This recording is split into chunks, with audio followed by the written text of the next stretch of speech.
नमस्कार, good afternoon to all हमारे सभी प्यारे दर्शकों का। मैं आपका होस्ट और दोस्त सुनील शर्मा स्वागत करता हूं एक खास शो में प्रभु से खास बात। आज हमारे साथ एडवोकेट श्री प्रसाद परब साहब मौजूद हैं और बड़े ही अहम सब्जेक्ट पे, बड़े ही खास और एक्सक्लूसिव सब्जेक्ट पे मौजूद हैं, तो जरूर आप अवेयर होंगे।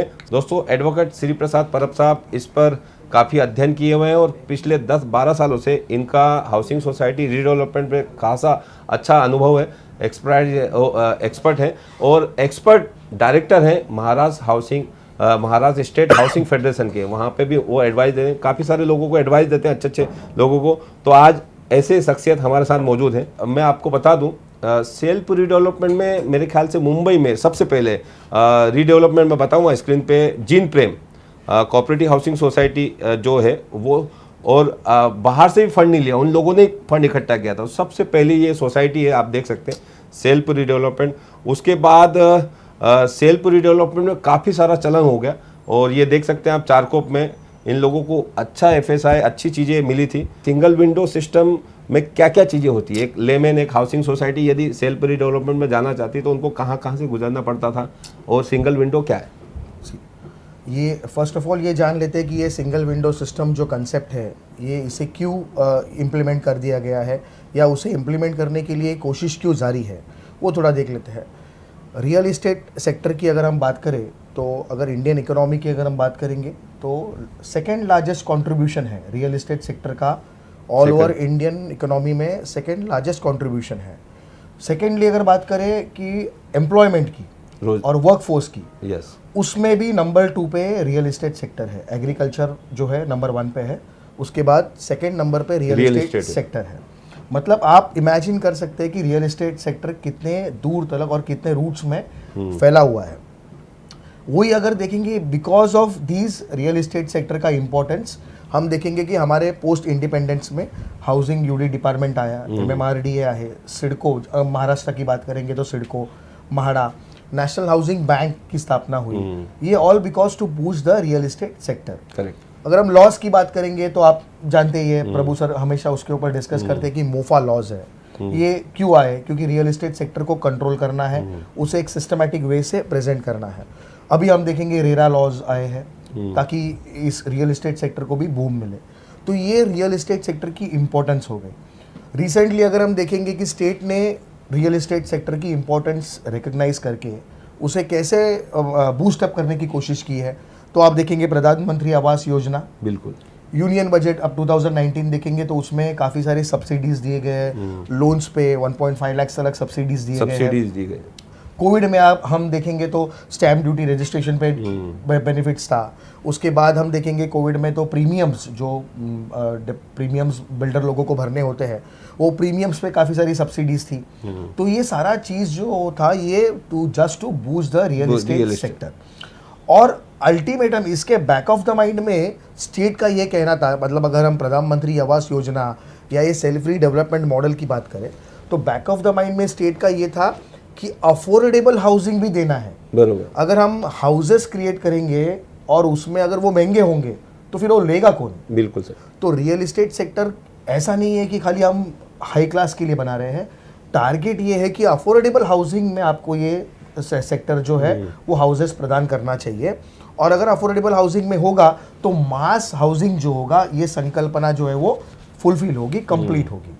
तो इस संकल्पना के आधार पे ये सेल्फ रीडेवलपमेंट का मॉडल जो है वो बना था। और इसी आधार पर हम सिंगल विंडो सिस्टम की जो है वो बात कर रहे थे।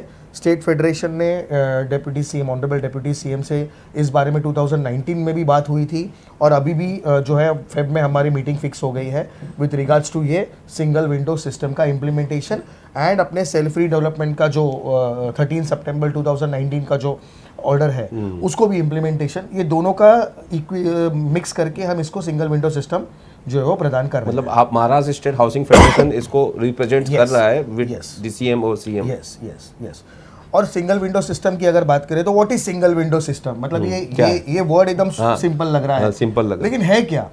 तो जस्ट इमेजिन कीजिए कि आपको एक बिल्डिंग बनानी है और आप क्या करते हैं, फिर बिल्डिंग बनाने के लिए सभी डिपार्टमेंट में जाते हैं। अलग अलग। तो कौन से डिपार्टमेंट है, एग्जाम्पल लेंगे तो फॉर एग्जाम्पल अभी आपको शुरुआत करनी है तो आपका असेसमेंट के लिए आप प्रॉपर्टी टैक्स डिपार्टमेंट में जाएंगे, आप सब एनओसीज लेने के लिए हर एक डिपार्टमेंट में जाएंगे, फिर बीएमसी में जाएंगे, बीएमसी में आप प्रपोजल पुटअप करेंगे, वो कहेंगे कि आप नाला रिमार्क्स लेके आओ, आप सर्वे रिमार्क्स लेके आओ, आप ट्री एनओसी लेके आओ, सिविल एविएशन लेके आइए, सीएफओ का एनओसी लेके आइए। तो ये अलग अलग, ये सभी ये नाम जान पहचाने के इसलिए मैंने अभी ले लिए, लेकिन और बहुत सारे नाम, बहुत सारे विंडो है। छोटे कामों के लिए आपको 2-2 3-3 महीना के लिए अलग अलग डिपार्टमेंट्स में जाना पड़ता है। सिंगल विंडो सिस्टम यानी सिंपल है, आप आपके सीडी पे, आपके पेन ड्राइव में आपका प्लान जो आप बना रहे हैं इस प्रोजेक्ट के एज पर डीसीपीआर आप लेके जाइए। बिल्कुल। हम स्टेट को ये रिक्वेस्ट कर रहे हैं कि स्टेट जो है एक ऐसा सॉफ्टवेयर क्रिएट करे जिसमें ये पेन ड्राइव अगर हम अटैच करेंगे तो उसमें सारे डीसीपीआर और यूडीसीपीआर के लॉज रहेंगे, रूल्स एंड लॉज रेगुलेशन सब रहेंगे। जब ये आप पेन ड्राइव उसमें इंसर्ट करोगे, वो सॉफ्टवेयर जो है आपको एक पेज का प्रिंट आउट देगा कि डीसीपीआर के हिसाब से आपकी ये सारे लैक्यूनास है, तुरंत विद इन 5 मिनट्स। आपको वहाँ पे इनवर्ड और वो सब करने का जरूरत नहीं है। जिस समय पेन ड्राइव इंसर्ट होगा उस समय आपका फाइल इनवर्ड हो जाएगा और विद इन 5 मिनट्स आपके एक पेपर आपके हाथ में आ जाएगा कि ये सारे डिस्क्रिपेंसीज आपके प्लान में है, जिसको आप डीसीपीआर के हिसाब से आप सुधार लीजिए। उस पेपर में और एक चीज होगा। अच्छा, वन विंडो आपको वहीं करेक्शन कर देंगे? नहीं, हाँ, पहले आपको करेक्शन वो देंगे पेपर में, वहीं बता दें। आपको वो भी बताएंगे कि आपके इसमें आप डेफिशिएंसी के लिए प्रीमियम इतना इतना भर सकते हैं और ये डेफिशिएंसी भी क्लेम कर सकते हैं। सारा चीज जो होगा वो पेपर पे आपको 5 मिनट में मिल जाएगा। उसके बाद वो पेपर को लेके आप आपके आर्किटेक्ट के साथ बैठ के उसको कंप्लायंसेस कीजिए। नेक्स्ट विजिट में जब अगर आप कंप्लायंसेस करके जाने के बाद वापस पेन ड्राइव लगाने के बाद सेकंड वहाँ पे ही अप्रूवल का शीट तुरंत आपके हाथ में आ जाएगा। नॉट ओनली अप्रूवल्स, वो अप्रूवल्स के साथ में आपको कहा कोई डिपार्टमेंट, जो सारे डिपार्टमेंट के हमने नाम लिए, वो सारे डिपार्टमेंट में कितना पैसा भरना है और उसके अप्रूवल के फॉर्म्स जो है वो भी उसी सिस्टम में आ जाएंगे। ओके। तो आपको सीएफओ को अलग जाने की जरूरत नहीं है, एविएशन के पास अलग जाने की जरूरत नहीं है, आपको ट्री एनओसी सारा चीज उसी में रहेगा और उसी सॉफ्टवेयर में।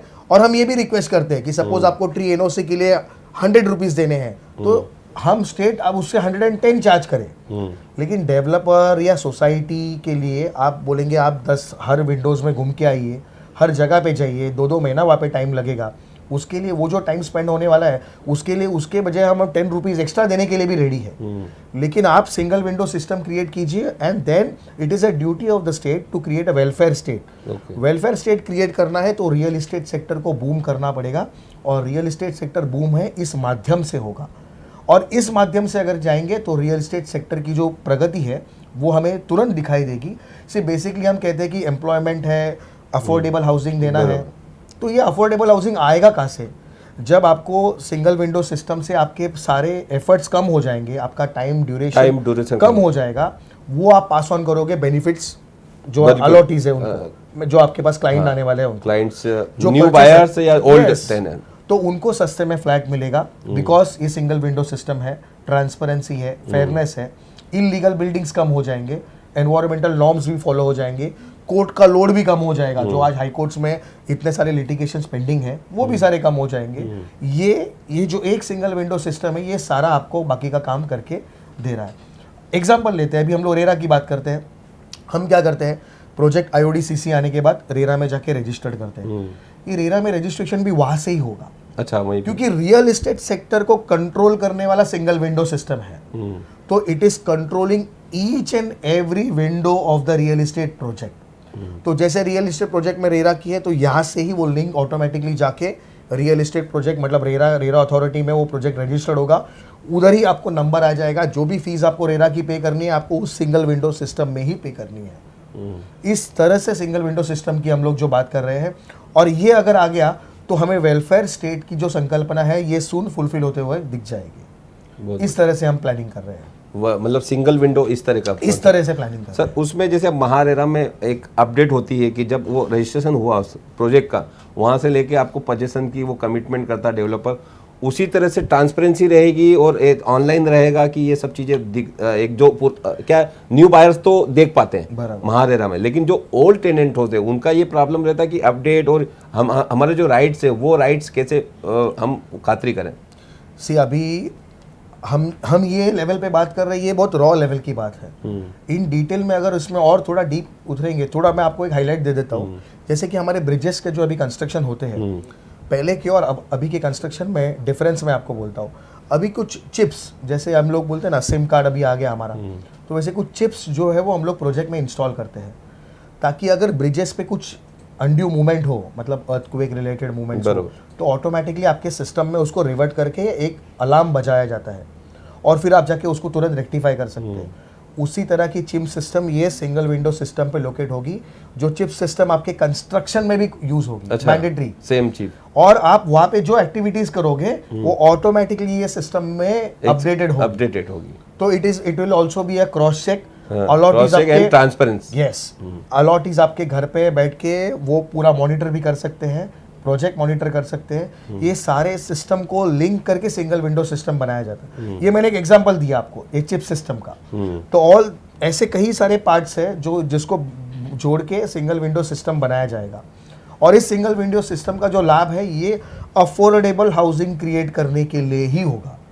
जो फ्लैट्स आज आपको जो रेट्स में मिल रहे हैं, उससे 25% लेस रेट्स की जो है वो अगर हम ये सिंगल विंडो सिस्टम क्रिएट करते हैं तो वो हमें मिल सकते हैं। बिल्कुल। रियल एस्टेट एक जैसे आपने कहा कि देश में दूसरे नंबर पर रेवेन्यू जनरेट करता है, तो एक अहम भूमिका आती है। लेकिन पिछले मैंने आज से 3-1 साल पहले भी, 4 साल पहले भी कहा था कि एक संगठित रूप से ऑर्गेनाइज सेक्टर में इनकी आज से आने वाले दिनों में काउंटिंग होगी रियल एस्टेट की। पहले जो जमाने गए कि आप कार पार्किंग के नाम से, बिल्डअप और सुपर बिल्डअप के नाम से जो काला धन ब्लैक में होता था, वो सब चीज़ें अब खत्म हो गई और एकदम रियल एस्टेट ऑर्गेनाइज सेक्टर में काउंटिंग हो रही है। महारेरा आने से काफ़ी सारे अच्छे कानून आ रहे हैं। आप नोटबंदी के बाद देखेंगे आप, तो एकदम ट्रांसपेरेंसी होगी। तो आने वाले दिनों में भी आगे ट्रांसपेरेंसी होगी और आप जैसा गो हेड कर रहे हैं हम लोग सब मिलके कि ये वन विंडो हो, तो एक बड़ी अच्छी कस्टमर को वो मिलेगी।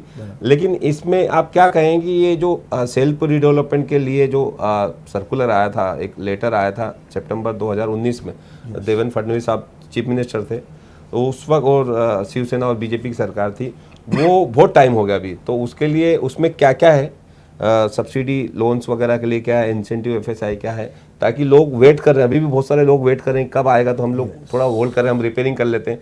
तो बहुत सारे लोगों ने ऐसे तैयारी की। तो और क्या वेट कर सकते हैं, क्या करेंगे? नहीं सर, अभी हम ये भी आपको ये कहेंगे कि एक सेल्फ रीडेवलपमेंट प्रोजेक्ट के लिए हमने ऑलरेडी उस 13 सितंबर 2019 में जीआर में कुछ प्रोविजंस थे, उसको हमने इम्प्लीमेंट करवाया फोर्सफुली। ऑर्डर जो आया है, स्टेट ने एक बार आपको ऑर्डर दे दिया तो उसको इम्प्लीमेंट करना ये स्टेट की रिस्पॉन्सिबिलिटी है। बिल्कुल। कुछ पॉलिटिकल स्ट्रेटा से वजह से कुछ हो नहीं पा रहा था, लेकिन अक्टूबर 2020 में जब हमारी मुलाकात हुई थी तो ऑनरेबल डिप्यूटी सीएम ने ये प्रॉमिस किया था कि इसे हम इम्प्लीमेंट सून करवा रहे हैं। 13 सितंबर 2019 का जो जीआर है वो फडणवीस सर के, ऑनरेबल फडणवीस सर के इसमें से ही आया था। अभी वो खुद इसको चाहते हैं कि वो इम्प्लीमेंट हो। वो इम्प्लीमेंट होने से क्या होगा कि तो सेल्फ रीडेवलपमेंट का मॉडल जो है वो और स्प्रेड होगा। और इसमें जो इंसेंटिव्स थे, मतलब इसमें बेनिफिट्स क्या थे, तो डेवलपर करेंगे या सोसाइटी करेंगे तो आपको बेनिफिट्स एफएसआई में थे, 10% एडिशनल एफएसआई मिलेगा, टीडीआर बेनिफिट्स मिलेंगे आपको, उसमें आपको प्रीमियम्स में कुछ इंस्टॉलमेंट्स में बेनिफिट्स मिलेंगे, आपको लोन्स में सब्सिडी मिलेंगे। महाराष्ट्र स्टेट कोऑपरेटिव बैंक को नोडल एजेंसी करके अपॉइंट किया गया है। ऐसे काफ़ी सारे बेनिफिट्स जो है वो कोऑपरेटिव सोसाइटीज़ को पास ऑन किए गए हैं। नॉट ओनली दैट, अगर आप देखेंगे हमारा 8 जून का आरबीआई का जो अभी सर्कुलर है, उसमें उन्होंने जो बैंक के ऊपर कैपिंग्स थी वो भी उसे हटा दिया है। मतलब वो मुंबई बैंक के अलावा कोऑपरेटिव और दूसरी जिला बैंकों को भी नहीं, पहले मुंबई बैंक को भी बीच में मुंबई बैंक ने ये स्टार्टअप किया था, लेकिन मुंबई बैंक को भी सभी डिस्ट्रिक्ट सेंट्रल कोऑपरेटिव बैंक को उन्होंने अलाउ नहीं किया था। लेकिन अभी 8 जून का जो उनका सर्कुलर है आरबीआई का, वो सर्कुलर से उन्होंने वो कैपिंग भी हटा दी है।